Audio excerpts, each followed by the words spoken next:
ஓம் சாந்தி. Murali date 26/3/2026 காலை முரளி பாப்தாதா மதுபன்.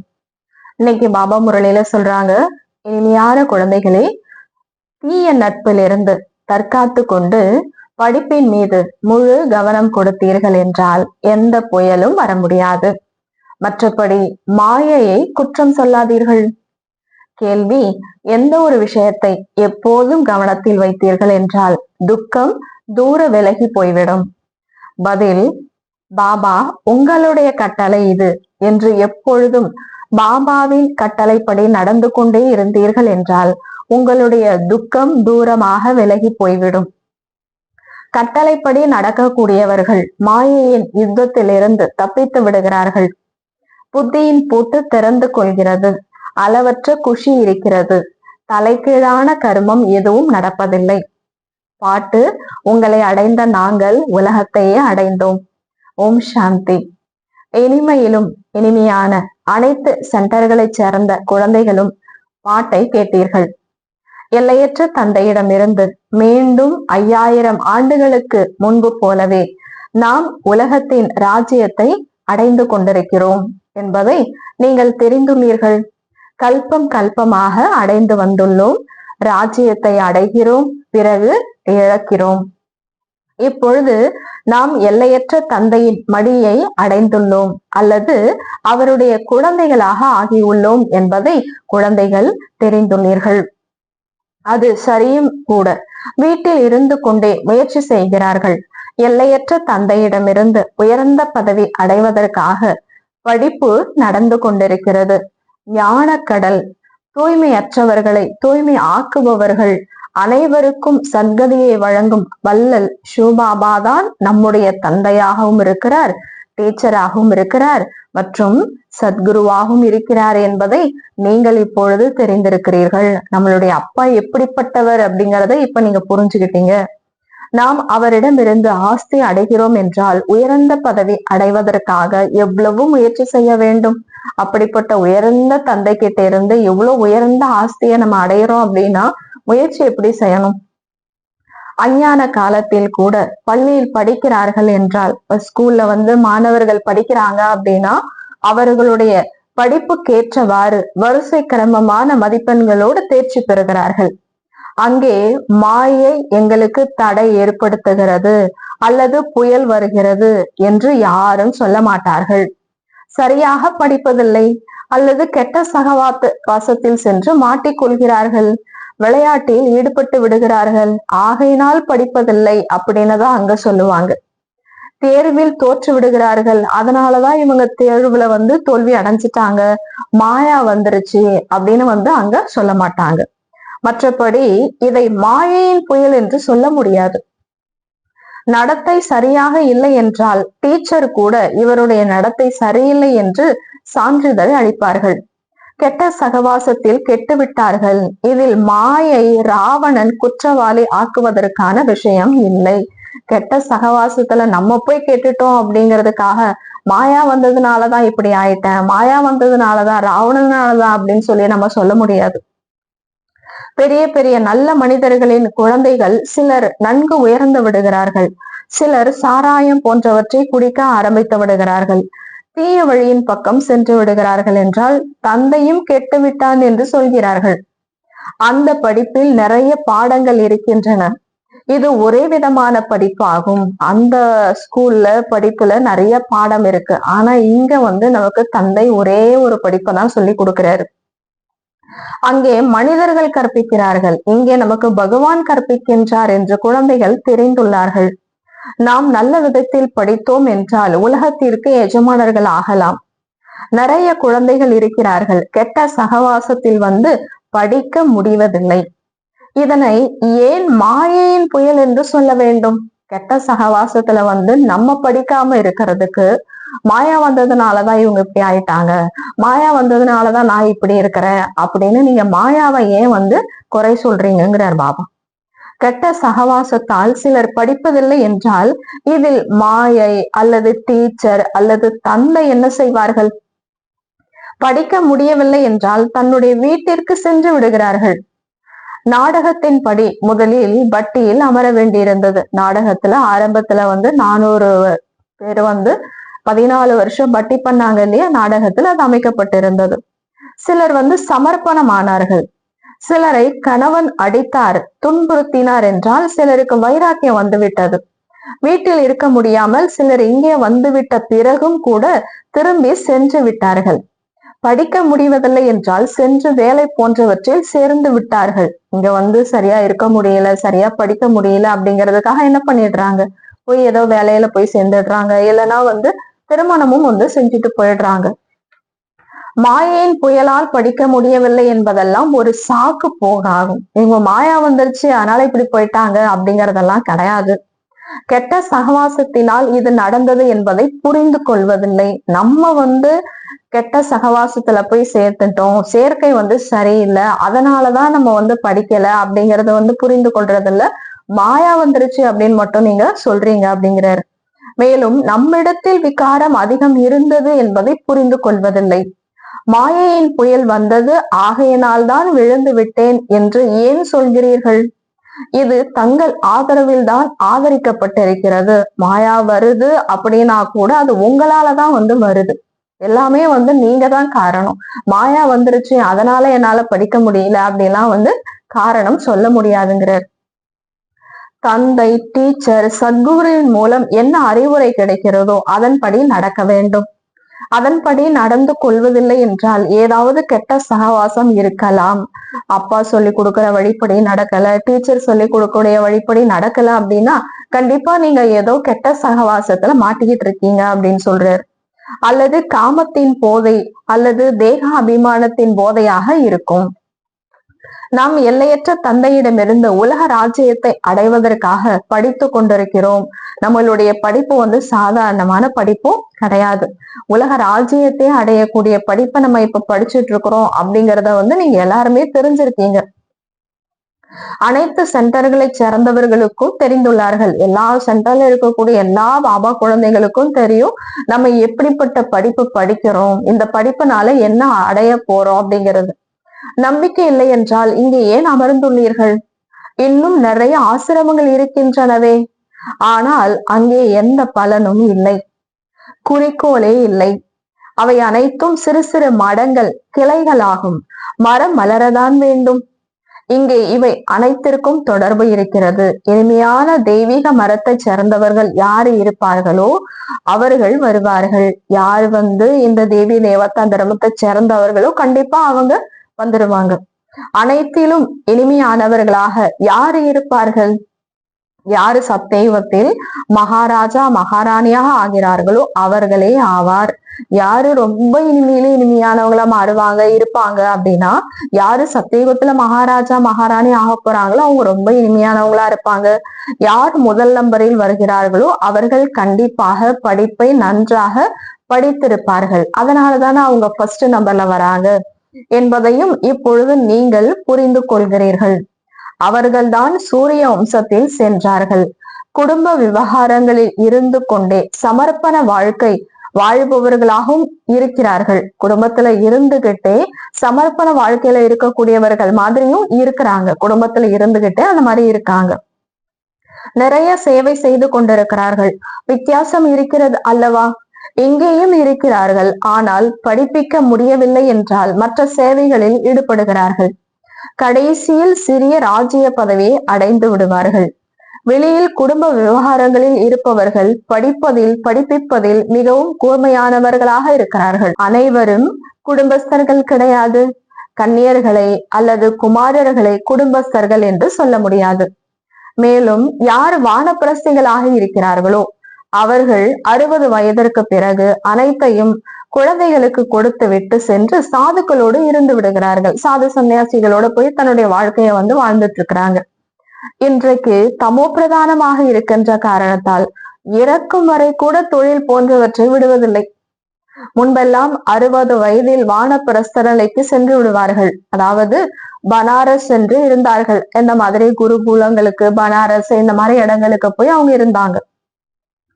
ஆனால் யாரும் முக்திதாம் திரும்ப செல்ல முடியாது, சத்கதி அடைய முடியாது என்பதை குழந்தைகள் நீங்கள் புரிந்துள்ளீர்கள். பாபாதான் முக்தி ஜீவன் முக்தியை வழங்கும் வள்ளல் ஆவார். அதிலும் அனைவரும் ஜீவன் முக்தி அடைவதில்லை. ஜீவன் முக்தி அப்படிங்கிறது எல்லாரும் சத்தியுகத்துக்கு வர முடியாது இல்லையா? சிலர் முக்திக்கு சென்று விடுகிறார்கள். இப்பொழுது ஆதி சனாதனா தேவி தேவதா தர்மத்தின் ஸ்தாபனை நடந்து கொண்டிருக்கிறது. பிறகு யாரு எவ்வளவு முயற்சி செய்கிறார்களோ அதை பொறுத்தது. அதிலும் குமாரிகளுக்கு நல்ல வாய்ப்பாகும். பாரலோகிக்க தந்தையின் வாரிசாகி விடுகிறார்கள். இங்கே அனைத்து குழந்தைகளும் தந்தையிடமிருந்து ஆஸ்தி அடைவதற்காக உரிமை உள்ளவர்கள் ஆவார்கள். இங்க எல்லாரும் ஆத்மாக்கள் இல்லையா? எல்லாம் சிவபாபா கிட்ட இருந்து ஆஸ்தி அடையிறதுக்கு உரிமையான குழந்தைங்க. லௌகிகத்தில் பெண்களுக்கு ஆஸ்தி கிடைப்பதில்லை. ஆண்களுக்கு பேராசை இருக்கிறது. இந்த ஆஸ்தியும் கிடைக்கும், அதையும் எடுத்துக்கொள்ளலாம். அதை ஏன் விட வேண்டும் என்று புரிந்து கொள்பவர்களும் இருக்கிறார்கள். இரண்டையும் படிக்கிறார்கள். இப்படி விதவிதமாக இருக்கிறார்கள். யாரு நன்றாக படிக்கிறார்களோ அவர்கள் உயர்ந்த பதவி அடைந்து விடுகிறார்கள் என்பதை புரிந்து கொள்கிறார்கள். பிரஜையில் நிறைய பேர் செல்வந்தர்களாக ஆகிவிடுகிறார்கள். இங்கே இருக்கக்கூடியவர்கள் உள்ளேயே இருக்க வேண்டி இருக்கிறது. தாசிகளாகி விடுகிறார்கள். இங்க இருக்கக்கூடியவர்களாக இருந்தாலும் முயற்சி செய்யல, நல்லா படிக்கல அப்படின்னா இங்க அப்படியேதான் இருக்கணும் அப்படிங்கிறாரு. அங்க போய் தாச பதவியை தான் நீங்க அடையணும். பிறகு திரேதா யுகத்தின் கடைசியில் 3, 4, 5 பிறவிகள் ராஜ்ய பதவி கிடைக்கும். அதை விட சத்தியுகத்தில் வரும் செல்வந்தர்கள் மேலானவர்கள். சத்தியுகத்தில் இருந்து அவர்களின் செல்வ செழிப்பு நிலையாக இருக்கிறது. குடும்ப விவகாரங்களில் இருந்து கொண்டே செல்வந்த பதவி ஏன் அடையக்கூடாது? ராஜ பதவி அடைய வேண்டும் என்று முயற்சி செய்கிறார்கள். ஆனால் ஒருவேளை தவறி விடுகிறார்கள் என்றால் பிரஜையில் நல்ல பதவி அடைவதற்கு முயற்சி செய்ய வேண்டும். அதுவும் உயர்ந்த பதவிதான் அல்லவா? இங்கு இருப்பவர்களை விட வெளியில் இருப்பவர்கள் மிக உயர்ந்த பதவியை அடைய முடியும். அனைத்தும் முயற்சியில்தான் ஆதரிக்கப்பட்டிருக்கிறது. முயற்சி ஒருபோதும் மறைந்திருக்க முடியாது. பிரஜையில் யாரு பெரியதிலும் பெரிய செல்வந்தர்களாக ஆவார்களோ அவர்களும் மறைந்திருக்க மாட்டார்கள். வெளியில் இருப்பவர்களுக்கு குறைந்த பதவி கிடைக்கும் என்பது கிடையாது. வெளியில இருந்து வராங்க, படிக்கிறாங்க, அவங்களுக்கு குறைவான பதவி கிடைக்கும் அப்படிங்கறதெல்லாம் இல்லை. கடைசியில் ராஜ்ய பதவி அடைவது நல்லதா அல்லது பிரஜையில் ஆரம்பத்திலிருந்தே உயர்ந்த பதவி அடைவது நல்லதா? குடும்ப விவகாரங்களில் இருக்கக்கூடியவர்களுக்கு அந்த அளவிற்கு மாயையின் புயல் வருவதில்லை. இங்கே இருப்பவர்களுக்கு நிறைய வருகிறது. நாம் சிவபாபாவின் காலடியில் இருக்கிறோம் என்று தைரியம் வைக்கிறார்கள். ஆனால் சகவாசத்தினால் படிப்பதில்லை. கெட்ட சேர்க்கையில போய் சேரும் போது படிக்கிறது இல்லை. கடைசியில் அனைத்தும் தெரிந்து விடுகிறது. யார் என்ன பதவி அடைவார்கள் என்பது காட்சி ஏற்படும். வரிசை கிரமமாக படிக்கிறார்கள் அல்லவா? சிலர் அவர்களாகவே சென்டரை நடத்துகிறார்கள். சில இடங்களில் சென்டர் நடத்துபவர்களை விட படிக்கக்கூடியவர்கள் தீவிரமாகி விடுகிறார்கள். அனைத்தும் முயற்சியில் தான் ஆதரிக்கப்பட்டிருக்கிறது. மாயையின் புயல் வருகிறது என்பது கிடையாது. மாயா புயல் வருது அதனாலதான் இவங்க சரியா படிக்கல அப்படிங்கறதெல்லாம் கிடையாது. தங்களுடைய நடத்தை சரியில்லை. ஸ்ரீமத் படி நடப்பதில்லை. லௌகிகத்திலும் இப்படி நடக்கிறது. டீச்சர் அல்லது தாய் தந்தையின் வழிப்படி நடப்பதில்லை. தந்தையே இல்லாத குழந்தைகளுக்கு நீங்கள் குழந்தைகளாகி உள்ளீர்கள். அங்கே அதிகம் வெளியே செல்ல வேண்டி இருக்கிறது. நிறைய குழந்தைகள் சகவாசத்தில் மாட்டிக்கொள்கிறார்கள் எனும் பொழுது தோற்று விடுகிறார்கள். கெட்ட சகவாசத்துல போயிடும் போது குழந்தைங்க தோல்வி அடைஞ்சிடுறாங்க. மாயையின் புயல் வருகிறது என்று ஏன் சொல்ல வேண்டும்? நீங்க கெட்ட சகவாசத்துல போய் மாட்டிக்கிட்டு படிப்பை விட்டுடுறீங்க. மாய புயல் வந்ததுனாலதான் இப்படி ஆயிப்போச்சு அப்படின்னு ஏன் சொல்றீங்க? இது தங்களுடைய முட்டாள்தனமாகும். கட்டளைப்படி நடப்பதில்லை. இப்படிப்பட்ட நடத்தையினால் தேர்ச்சி பெறாமல் போய்விடுகிறார்கள். நிறைய பேருக்கு பேராசை இருக்கிறது. சிலரிடத்தில் கோபம், சிலரிடத்தில் திருடும் பழக்கம். கடைசியில் தெரிந்து விடுகிறது இன்னார் இந்த நடத்தையினால் சென்று விட்டார்கள், சூத்திர குலத்தவர்களாக ஆகிவிட்டார்கள் என்று புரிந்து கொள்ளப்படுகிறது. அவர்களை பிராமணர்கள் என்று சொல்ல முடியாது. பிறகு சென்று சூத்திரர்களாக ஆகிவிட்டார்கள். படிப்பை விட்டு விட்டார்கள். கொஞ்சம் ஞானம் கேட்டாலும் பிரஜையில் வந்து விடுவார்கள். பெரிய மரமாக இருக்கிறது. எங்கெங்கெல்லாமோ இருந்து வருவார்கள். தேவி தேவதா தர்மத்தவர்கள் யாரு மற்ற தர்மங்களுக்கு மாறி உள்ளார்களோ அவர்கள் வருவார்கள். நிறைய பேர் வந்தால் அனைவரும் ஆச்சரியப்படுவார்கள். மற்ற தர்மங்களும் முக்தி எனும் ஆஸ்தியை அடைய முடியும் அல்லவா? மற்ற தர்மத்தை சேர்ந்தவர்களும் முக்தி அப்படிங்கிற ஆஸ்தியை அடைய முடியும் இல்லையா? இங்கு யார் வேண்டுமானாலும் வர முடியும். தங்களுடைய வம்சத்தில் உயர்ந்த பதவி அடைய வேண்டும் என்றால் அவர்களும் லட்சியத்தை எடுத்துக்கொண்டு செல்வார்கள். அவர்களும் லட்சியத்தை அடைந்து செல்கிறார்கள் என்று பாபா உங்களுக்கு காட்சி காட்டியுள்ளார். இங்கே இருந்து கொண்டிருந்தால்தான் லட்சியத்தில் இருக்க முடியும் என்பது இல்லை. எந்த தர்மத்தை சேர்ந்தவர்கள் வேண்டுமானாலும் லட்சியத்தை பெற்று கடைபிடிக்க முடியும். தந்தையை நினைவு செய்யுங்கள் என்று லட்சியம் கிடைக்கிறது. சாந்தி தாமத்தை நினைவு செய்தீர்கள் என்றால் தங்களுடைய தர்மத்தில் உயர்ந்த பதவியை அடைந்து விடுவீர்கள். அவர்களுக்கு ஜீவன் முக்தி கிடைக்காது. அவங்களுடைய இப்போ கிறிஸ்டியன் தர்மமா இருக்கு, அங்கிருந்து ஒரு ஆத்மா வராங்க, சிவபாபாவை நல்லா நினைக்கிறாங்க அப்படின்னா அந்த தர்மத்துல அவங்க உயர்ந்த நிலையை அடைய முடியும், உயர்ந்த பதவியை அடைய முடியும். ஆனா ஜீவன் முக்தி அதாவது சத்தியுகத்துக்கு அவங்க வர முடியாது, அங்கே வரமாட்டார்கள். மனம் ஈடுபடாது. அங்க வரணும் அப்படின்னு அவங்களுக்கு மனசு ஈடுபடாது. யார் இந்த தர்மத்தை சேர்ந்தவர்களோ அவர்களுக்கு தான் உண்மையாக மனம் ஈடுபடும். கடைசியில் ஆத்மாக்கள் தங்களுடைய தந்தையை தெரிந்து கொள்வார்கள். நிறைய சென்டர்களில் படிப்பில் கவனம் இல்லாதவர்கள் இருக்கிறார்கள். எனவே உயர்ந்த பதவி அடைய முடியாது என்று புரிந்து கொள்ளப்படுகிறது. நம்பிக்கை இருந்தால் எனக்கு நேரமில்லை என்று சொல்ல முடியாது. ஆனால் அதிர்ஷ்டத்தில் இல்லை என்றால் நேரமில்லை, இந்த வேலை இருக்கிறது, அந்த வேலை இருக்கிறது என்று சொல்கிறார்கள். அதிர்ஷ்டத்தில் இருந்தால் இரவும் பகலும் முயற்சி செய்ய ஆரம்பித்து விடுவார்கள். போக போக சகவாசத்தில் போய் மாட்டிக்கொண்டு விடுகிறார்கள். கெட்ட சகவாசத்துல போய் மாட்டிக்கிறாங்க, கெட்டு போறாங்க. அவை கிரகச்சாரம் என்று சொல்லப்படுகிறது. பிரகஸ்பதி திசை மாறி செவ்வாய் திசையாகி விடுகிறது. இன்னும் போக போக விலகி சென்று விடவும் செய்யலாம். பாபா குழந்தையிலிருந்து போகவும் செஞ்சிடலாம். சிலருக்கு ராகு திசை பிடித்திருக்கிறது என்று பாபா கூறுகிறார். பகவானை கூட ஏற்றுக்கொள்வதில்லை. இதை பிரம்மா கூறுகின்றார் என்று நினைக்கிறார்கள். வழி சொல்வது யார் என்பது கூட குழந்தைகளுக்கு தெரிவதில்லை. தேக அபிமானம் இருக்கின்ற காரணத்தினால் பிரம்மா சொல்கிறார் என்று நினைத்துக் கொள்கிறார்கள். ஆத்ம அபிமானியாக இருந்தால் சிவபாபா என்னவெல்லாம் சொல்கிறாரோ அதை நாம் செய்ய வேண்டும் என்று புரிந்து கொள்வார்கள். பொறுப்பு சிவபாபாவினுடையதாகும். சிவபாபாவின் வழிப்படி நடக்க வேண்டும் அல்லவா? தேக அபிமானத்தில் வருவதனால் சிவபாபாவை மறந்து விடுகிறார்கள். பிறகு சிவபாபா பொறுப்பாக முடியாது. பிரம்மா வாய் மூலமா சொல்றது யாரு? சிவபாபா தானே சொல்றாரு. அதை அப்படியே கேட்டு நம்ம நடக்கணும். இது பிரம்மா பாபா சொல்றாருன்னு நினைச்சோம் அப்படின்னா எப்படி அதன்படி நம்ம கேட்டு நடக்க முடியும்? அவருடைய கட்டளையை சிரமேற்கொண்டு தாரணை செய்ய வேண்டும். ஆனால் புரிய வைப்பது யாரு என்பதை புரிந்து கொள்வதில்லை. இருந்தாலும் வேறு யாரும் கட்டளை இடுவதில்லை. இருந்தாலும் வேறு யாரு கட்டளை இடுறாங்க? புரிஞ்சுக்கணும் இல்லையா? பாபா மட்டுமே நான் உங்களுக்கு ஸ்ரீமத் அளிக்கிறேன் என்று கூறுகிறாரு. சிவபாபா மட்டும்தான் சொல்றாரு. ஸ்ரீமத் அப்படின்னா நான் மட்டும்தானே சொல்றேன். அப்போ உயர்ந்த வழி தானே, நல்ல வழி தானே, அது யார் சொன்னா என்ன அப்படிங்கறத தெளிவா புரிஞ்சுக்கணும். ஒன்று, என்னை நினைவு செய்யுங்கள் மற்றும் நான் என்ன ஞானம் சொல்கிறேனோ அதை தாரணை செய்யுங்கள் மற்றும் செய்ய வையுங்கள். இந்த தொழிலையே செய்யுங்கள், அவ்வளவுதான். நல்லது. பாபா தங்களுடைய கட்டளைப்படியே செய்கிறோம். ராஜாவுக்கு முன்னால் இருப்பவர்கள் இப்படி சொல்வார்கள், தங்களது கட்டளைப்படியே நடந்து கொள்வோம் என்று. அந்த ராஜாக்கள் கட்டளை இடுகிறார்கள். இது சிவபாபாவின் கட்டளையாகும். தங்களுடைய கட்டளைப்படியே சிவபாபா என்று அடிக்கடி சொல்ல வேண்டும். அப்போது குஷியும் இருக்கும். சிவபாபா கட்டளை இடுகிறார் என்று புரிந்து கொள்வார்கள். சிவபாபாவுடைய கட்டளை என்பது நினைவிருக்கும் போது புத்தியில் போட்டு திறந்து கொள்ளும். இந்த பயிற்சி இருந்தால் துக்கம் தூரமாக போய்விடும் என்று சிவபாபா கூறுகின்றார். ஆனால் இதுதான் கடினமாகும். அடிக்கடி மறந்து விடுகிறார்கள். மாயை மறக்க செய்து விடுகிறது என்று ஏன் சொல்ல வேண்டும்? நாம் மறந்து விடுகிறோம். ஆகையினால்தான் தலைக்கீழான கர்மங்கள் நடந்து கொண்டிருக்கிறது. நிறைய குழந்தைகள் இருக்கிறார்கள், மிகவும் நன்றாக ஞானம் கொடுக்கிறார்கள்.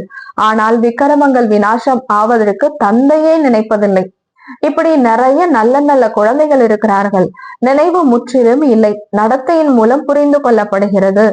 நினைவில் இல்லை என்றால் பாவம் அப்படியே இருந்து விடுகிறது. பிறகு அதை அனுபவிக்க வேண்டி இருக்கிறது. இதில் புயலின் விஷயமே இல்லை. நான் ஸ்ரீமத் படி நடப்பதில்லை, இது என்னுடைய தவறு என்று புரிந்து கொள்ளுங்கள். நீங்கள் இங்கே ராஜயோகம் கற்றுக்கொள்ள வருகிறீர்கள். பிரஜயோகம் கற்றுக் கொடுக்கப்படுவதில்லை. தாய் தந்தையர் இருக்கவே இருக்கிறார்கள்.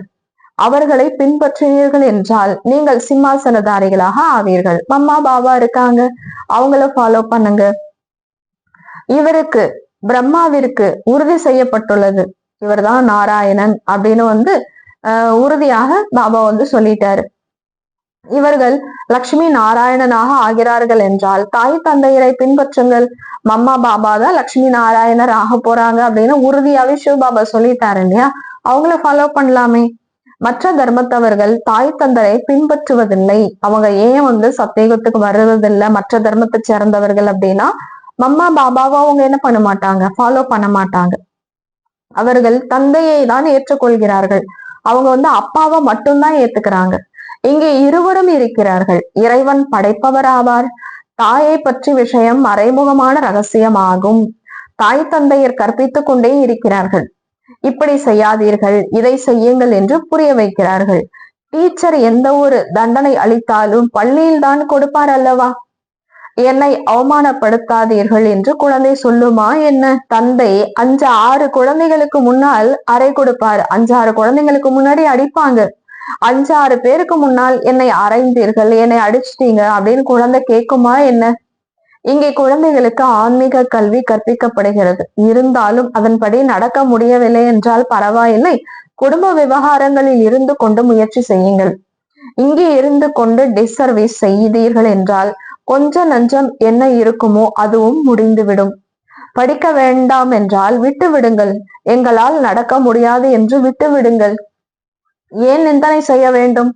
நிறைய குழந்தைகள் இருக்கிறார்கள். சிலர் படிப்பார்கள், சிலர் விட்டு விடுகிறார்கள். ஒவ்வொருவரும் தங்களுடைய படிப்பின் போதையில் இருக்க வேண்டும். ஒருவர் மற்றவரிடமிருந்து சேவை வாங்காதீர்கள் என்று பாபா கூறுகிறார். ஒருவர் மற்றவர்கிட்ட இருந்து சேவையை வாங்காதீங்க. அகங்காரம் எதுவும் வரக்கூடாது. மற்றவர்களிடம் சேவை வாங்குவது கூட தேக அகங்காரம் ஆகும். பாபா புரிய வைக்க வேண்டி இருக்கிறதல்லவா? இல்லை என்றால் தீர்ப்பாயம் அமரும் போது எங்களுக்கு சட்ட விதிகளை பற்றி தெரியாது என்று சொல்வார்கள். கடைசி ட்ரிபுனல் உட்காரும் பொழுது எங்களுக்கு இதெல்லாம் தெரியாதே அப்படின்னு நீங்க சொல்லிடக்கூடாது இல்லையா? ஆகினால் பாபா புரிய வைத்து விடுகிறார். பிறகு சாட்சாத்காரம் காட்டி தண்டனை வழங்கப்படும். நான் அப்பவே புரிய வச்சேன் இல்லையா அப்படின்னு சாட்சாத்காரம் கிடைக்கும். நிரூபிக்காமல் தண்டனை கிடைக்குமா என்ன? கல்பத்திற்கு முன் போலவே நன்றாக நிறைய விஷயங்களை புரிய வைக்கின்றார். ஒவ்வொருவருடைய அதிர்ஷ்டத்தையும் பார்க்கப்படுகிறது. நிறைய பேர் சேவை செய்து தங்களுடைய வாழ்க்கையை வைரத்திற்கு சமமாக மாற்றுகிறார்கள். நிறைய பேர் வராங்க, பாபா புரிஞ்சுக்கிறாங்க, சேவா செய்யறாங்க, தன்னுடைய வாழ்க்கைய வைரத்துக்கு சமமா மாற்றிக்கொள்றாங்க. நிறைய பேர் தங்களுடைய அதிர்ஷ்டத்தில் கோடும் போட்டு விடுகிறார்கள். நிறைய பேர் அதிர்ஷ்டத்தை உருவாக்கிக்கிறாங்க. இன்னும் நிறைய குழந்தைங்க தன்னுடைய அதிர்ஷ்டத்துக்கு என்ன பண்ணிக்கிறாங்க, கோடு போட்டுக்கிறாங்க, வரையறுத்துக்கிறாங்க அப்படிங்கிறாரு. இவ்வளவுதான் அப்படிங்கிற மாதிரி என்ன பண்ணிடுறாங்க, டிசர்வீஸும் பண்ணிடுறாங்க. நல்லது, இனிமையிலும் இனிமையான காணாமல் போய் கண்டெடுக்கப்பட்ட செல்ல குழந்தைகளுக்கு தாயும் தந்தையுமான பாப்தாதாவின் அன்பு நினைவுகளும் காலை வணக்கமும். ஆன்மீக குழந்தைகளுக்கு ஆன்மீக தந்தையின் நமஸ்காரம். ஆன்மீக தந்தைக்கு ஆன்மீக குழந்தைகளின் நமஸ்காரம். நன்றி பாபா. தேங்க்ஸ் பாபா. தாரணைக்கான முக்கிய சாரம். நடைமுறை செய்வதற்காக முரளியிலிருந்து முக்கியமான 2 பாயிண்ட்ஸ். முதலாவது, தந்தை டீச்சர் சத்குருவின் மூலம் என்ன அறிவுரைகள் அதாவது ஸ்ரீமத் கிடைக்கிறதோ அதன்படி நடக்க வேண்டும். மாயையை குற்றம் கூறாமல் தங்களுடைய குறைகளை சோதனை செய்து அவற்றை நீக்க வேண்டும். இரண்டாவது, அகங்காரத்தை தியாகம் செய்து தங்களுடைய படிப்பின் போதையில் இருக்க வேண்டும். ஒருபோதும் மற்றவர்களிடத்தில் தன்னுடைய சேவையை வாங்கக்கூடாது. சகவாசத்திலிருந்து தன்னை மிக மிக பாதுகாத்துக் கொள்ள வேண்டும். வரதானம், தூய சங்கல்பங்களின் எண்ணங்களின் சமிக்ஞை மூலம் அனைத்து காரியங்களையும் செய்து முடிக்கக்கூடிய எப்போதும் ஒளியின் கிரீடம் அணிந்தவர் ஆகுக. தூய சங்கல்பங்களின் அதாவது நல்ல எண்ணங்களின் சமிக்ஞை மூலம் அனைத்து காரியங்களையும் செய்து முடிக்கக்கூடிய எப்பொழுதும் ஒளியின் கிரீடம் அணிந்தவர் ஆகுக. விளக்கம், எந்த குழந்தைகள் எப்போதும் லேசாக அதாவது சுமை அற்றவர்களாக இருக்கிறார்களோ அவர்களுடைய சங்கல்பமோ அல்லது நேரமோ ஒருபோதும் வீணாகாது. எது நடக்க இருக்கின்றதோ அதுவே அவர்களுக்கு சங்கல்பமாக வரும். பேச்சின் மூலம் விஷயங்களை விளக்குவது போல சங்கல்பத்தின் மூலமே அனைத்து காரியங்களும் நடைபெறும். இத்தகைய முறையை நீங்கள் கடைபிடிக்கும் பொழுது இந்த ஸ்தூல உலகம் சூக்ஷ்ம உலகமாக மாறும். இதற்காக அமைதியின் சக்தியை சேமித்து எப்போதும் ஒளியின் கிரீடம் அணிந்தவர்களாக இருங்கள். ஸ்லோகன்: இந்த துக்கமான உலகத்திலிருந்து ஒதுங்கிவிட்டால் துக்கத்தின் அலைகள் உங்களை ஒருபோதும் தொட முடியாது. இந்த துக்கமான உலகத்திலிருந்து, அதாவது துக்க தாமத்திலிருந்து ஒதுங்கிவிட்டால் துக்கத்தின் அலைகள் உங்களை ஒருபோதும் தொட முடியாது. நல்லது. ஓம் சாந்தி.